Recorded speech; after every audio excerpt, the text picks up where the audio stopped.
Bonjour. Second dossier, c'est sur les lignes directrices de gestion qui viennent, comme vous le savez, de l'article 30 de la loi donc du 6 août 2019 et un décret du 29 novembre 2019. Alors chaque collectivité locale ou établissement public local de plus de 50 agents devra fixer ces lignes directrices de gestion, LDG. Sauf que le délai est très court et que effectivement on a des difficultés de timing pour tout le monde. La notion de ligne directrice par ailleurs correspond à un régime juridique plus large qui a été largement redéfini par le Conseil d'État. Et puis vous pouvez regarder le très bon guide de la Fédération nationale des CDG que voici. Mais vous pouvez aussi écouter nos experts. Merci d'être avec nous. Bonjour à tous. Bonjour à toutes et à tous. Que faut-il intégrer dans les lignes directrices de gestion ? Eh bien, il va notamment falloir définir les orientations générales en matière d'avancement. Ça passe par deux choses. La fixation des critères d'avancement de grade, par exemple, quelle est la durée exigée entre deux avancements ou promotions, est-ce que l'agent a fait des efforts de formation, est-ce qu'on insiste davantage sur l'investissement et la motivation, ou sur les capacités financières de la collectivité, ou encore sur l'équilibre entre les nominations des femmes et des hommes.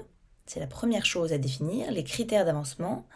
Et la seconde peut porter notamment sur la procédure de décision interne qui est fixée. À savoir, comment est-ce que vous allez concrètement décider qui bénéficie d'un avancement ou non. Est-ce que c'est à la suite d'un avis collégial d'une commission interne ou est-ce que c'est seulement après l'avis des chefs de service ou de la direction ? Et puis à la fin, de qui relève la décision finale ? Est-ce que c'est un arbitrage des élus ou une décision de l'autorité territoriale ? Et à contrario, que faut-il surtout ne pas y mettre ? Eh bien, il ne faut pas que les critères d'avancement fixés contreviennent aux conditions statutaires d'avancement qui sont fixées par les textes, comme notamment des conditions tirées de l'ancienneté de l'agent, de son échelon ou de la réussite à un examen professionnel. Il ne faut pas non plus utiliser des critères qui sont étrangers à l'appréciation de la valeur professionnelle des agents.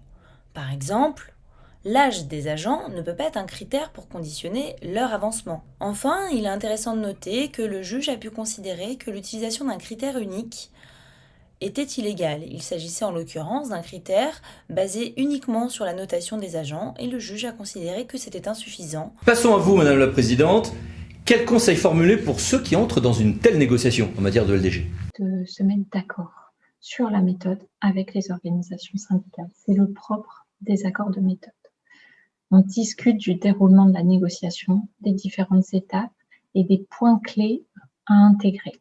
Il peut y avoir une phase de consultation du personnel, un comité de suivi, une instance de concertation sur les critères de promotion interne. Ensuite, pour la deuxième étape, c'est se mettre d'accord sur le périmètre. Et ça va beaucoup dépendre de la stratégie de la collectivité, de là où elle en est en matière de politique RH, intégrer l'ensemble des points de la politique RH ou décider de séquencer.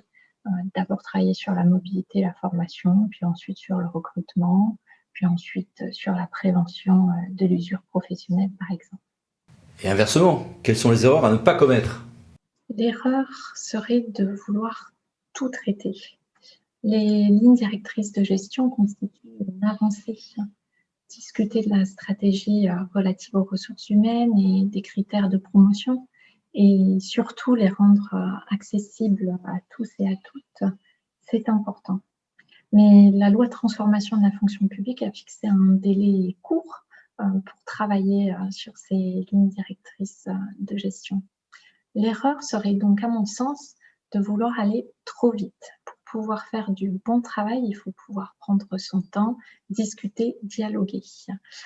Le temps du dialogue, c'est important. Les lignes directrices de gestion, c'est avant tout une démarche. Donc, il peut y avoir une version socle des lignes directrices de gestion qui sera enrichie progressivement selon le tempo déterminé dans le cadre de l'agenda social de la collectivité. Eh bien, merci à toutes les deux. Au revoir. Merci à vous. Au revoir. Au revoir. Et merci à vous. Et puis à bientôt pour une nouvelle vidéo. Les 5 minutes juridiques parlant de associés pour VK. Pensez à vous abonner. Merci, au revoir.